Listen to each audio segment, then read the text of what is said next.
Okay, so now let's talk more about this function.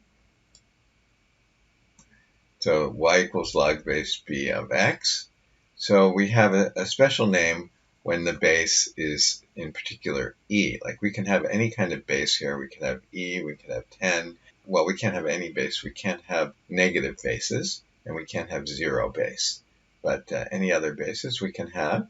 So we could have 10, we could have 2, but we could also have e, log base e. So, but that has a special name. And instead of writing it like this, you can write it like this, but you can also write it like this. So it's just an alternative way of writing this. So ln of e just means the log base e of x. And so it is, since this is just this we said is the inverse of y equals e to the x. So we also studied y equals e to the x, and we know that it looks like this. So y equals ln of x looks like this.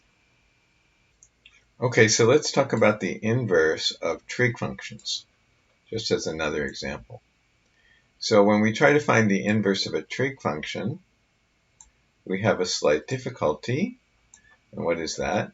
If we look at the trig function, we see it's not one-to-one. Remember, the horizontal line test shows that it's not one-to-one. If it's not one-to-one, then we can't talk about its inverse.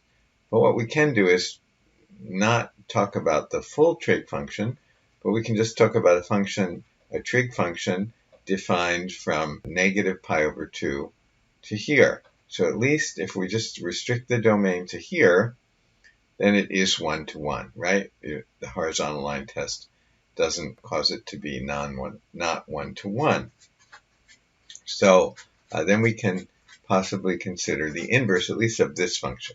And we're going to call that the inverse of the trig function. We're going to call it here the inverse of the sine function. I'm sorry, did I say inverse of the trig function? Inverse of the sine function, or we're going to call it the arcsine function. So either name can be used.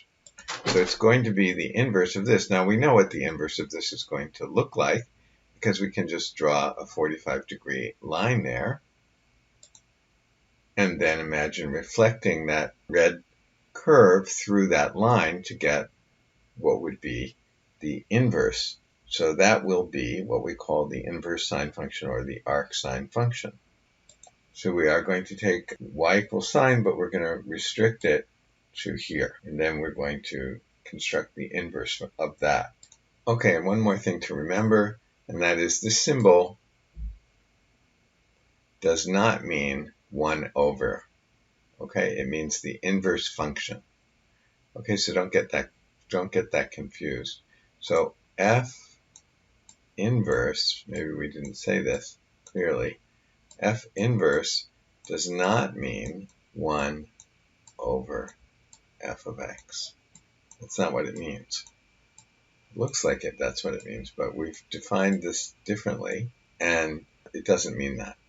It means the function which, when you apply it to f, gives you x back again.